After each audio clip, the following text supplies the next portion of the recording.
doll's pram in my back garden. So we used to play with doll's prams, whips and tops, and hopscotch on the road. Skipping ropes on the road, you quite safely do things like that. And we used to make things indoors in the winter. We would have a cotton reel. Have you seen them where you put the little nails in and do the wool all around? Make these long tassels. We used to do that. I think my play shed was the focus of our play because we just played all our games there. Yes. It had been the warehouse for the original co-op. Oh, yes, yes. And it had the old counters in, which we could turn into anything, sort of a stage, a hospital, a school. And yes. Always used to have Valentine presents. Yes, yes. Who gave you those? Mum. And she'd buy them and wrap them up, and Dad would say, well, I'm just going round to go to the coal shed, and then he'd put something on the door, you see, and then we'd open the door and nobody would be there. It was fun. We had a teacher called Mr. Bliss, and he was a bit airy-fairy, if you know what I mean. And he had a three-wheeler car, and sometimes if that wouldn't start, he used to have to open the front of the bonnet up and kick-start the engine, because I had like a motorbike engine, and kick-start to get the engine going. Well, we used to get potatoes and ram up its exhaust pipe so that wouldn't start. And we used to all stand round as he opened the bonnet and tried to kick-start this three-wheeler car, which was really amusing to us. So much to play and so much to do, and there was so much freedom, really. Yes. But I felt I was related to half the village because my father had 42 first cousins in the village and That's around. Quite remarkable, isn't it? And so everybody knew everybody, and if you were getting into mischief, your parents heard about it very quickly. Went to school in the mornings, and we all had to have modern assembly, and then we'd all have classes, and 3 times a week us girls were allowed we had dancing class on the school playground. If it rained, we had to have it indoors. That was the first thing. And we used to have English and arithmetic. In the afternoons, we had needlework. And on Thursdays, the girls, again, used to go to Winterton to the cookery classes. And we used to go there with Bensley's coach. We used to make cakes. And we used to, as soon as we came out of school, we used to go down and take my ball on the village green. Gradually there'll be some more boys come, and time my mother called me in for tea, I used to whip that down me. And I used to go out again, and by then the pit, the green in there used to be filled up with boys, men, grown-up men, everything. And we used to kick up a team up, and we used to play normal on the green. On a Sunday afternoon, after Sunday school, we used to go down the river on the marshes and walk across the marshes and walk a straight line, and we used to carry long poles. And as we come up to a dike, we'd run at it and pole vault over the thing, get to the other side, and away you go. This is a standard thing. It was fine, but one day we went, and one of the boys had just been to Sunday school, and as he was running up to the dike, he ran up to the dike, put the thing in, and instead of going over, the pole just went straight down into the mud.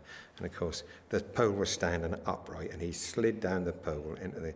I suppose at the time we'd have been about 13 or 14, and I can still hear that boy saying, "Oh, my mother's going to kill me." And he was crying because he had all his best Sunday gear on. Right, this is one of my exercise books. This was 1943. And you were when 7? I was 7. Yes. Oh. Yesterday's storm. On Wednesday, April the 7th, a strong gale of wind came. When I was going up Reps Road, I had to hold on the railings because if I didn't, I would be blown over. It did a lot of damage, nearly everywhere. It blew 20 slates off Mrs. Bradfield's house. It also blew 2 chimneys off my granny's house and Mrs. Watson's. As my mother came home, Mr. Drake's haystack came to meet her. It got all up her legs and her bike wheels. When I was walking across the green with my mother's bike, The wind suddenly blew the bike over and I was underneath it. It nearly blew Michael's pram over. It can't be very nice for the horses. We used to have a really big rubbish tip in Martham. The place used to be alive with rats. And so we used to, in the evening time, we used to go down there and fire our catapults at bottles and rats and things like that. That's now all grained over and you wouldn't even know it's there. They were very good days. I just remember playing in the playground more than I can sitting in the class. And my grandfather used to come up at playtime, and because we had railings round, and he'd bring sweets and biscuits and push through the railings for us to have, which he wasn't supposed to do, but that's the sort of things that, you know, you did do. I suppose we played hopscotch and those sort of things. And we didn't do any sports particularly, but we did have dancing on the field at the back to a gramophone with music, proper dancing, you know. Do you remember any of your school friends?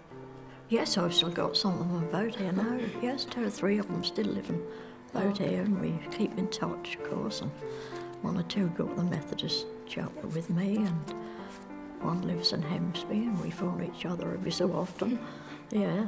When we were at school, we had a headmaster here, Mr. Wakeman, and on the meadow they used to play rounders, and they used to have these stakes, and they were red, white and black, and you used to have to run round them.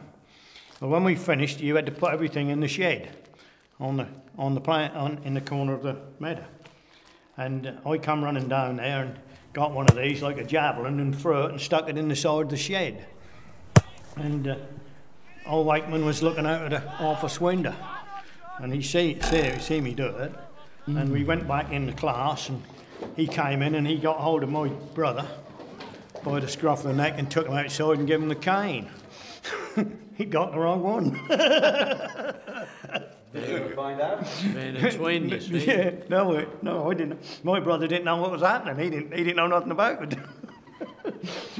But he got the cane, anyhow. Oh, because you were twins? Yes, we were twins, yes. Another thing they had at the school, at Martham School, towards the end of the time I was there, they formed a sailing and canoeing club. And we built our own canoes, which were canvas covered, and we built a koi-pew sailing dinghy, which was very easy to sail. We weren't allowed to use them on our own, but boys being boys, they were locked up in a boat shed down the river.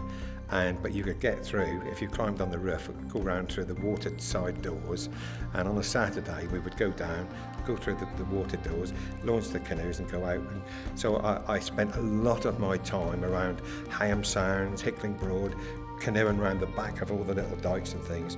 And I must say I learned a lot, and I loved it. I loved the whole thing.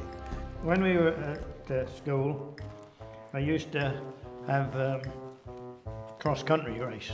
We used to go from Martham to Somerton, through where the windmills now are, and back down Hemsby Road. Me and Cameron Humphrey, we decided we weren't going to go all that way. Hid up in the hedge, and when the first 2 come past, we come down the road, and of course we ain't ran anywhere, so we came back up White Street, finished first up to school. Thinking, well, we'd done well, but 2 or 3 weeks later, me and Cameron had to go to North Walsham to represent the school in the county cross-country finals. I think we came about 80th, I think. Another thing, at the ferry was a swing ferry, like a swing bridge, and it would swing across so they could get from this side of the river to the other side to what we used to call the island, Martham Island. And the hire boats would come along, we would close the ferry up so they couldn't get through. And as they would come up, we would shout, "Do you want to come through?" And they, yes, please, yes, please. So you used to pull the chain and you used to swing the ferry open. And as they went through, they would throw you a tip, £half a crown or 2 shillings, something like that, well, which was fine. And after they'd gone through, we used to close it up again. Well, of course, they used to go through to Somerton.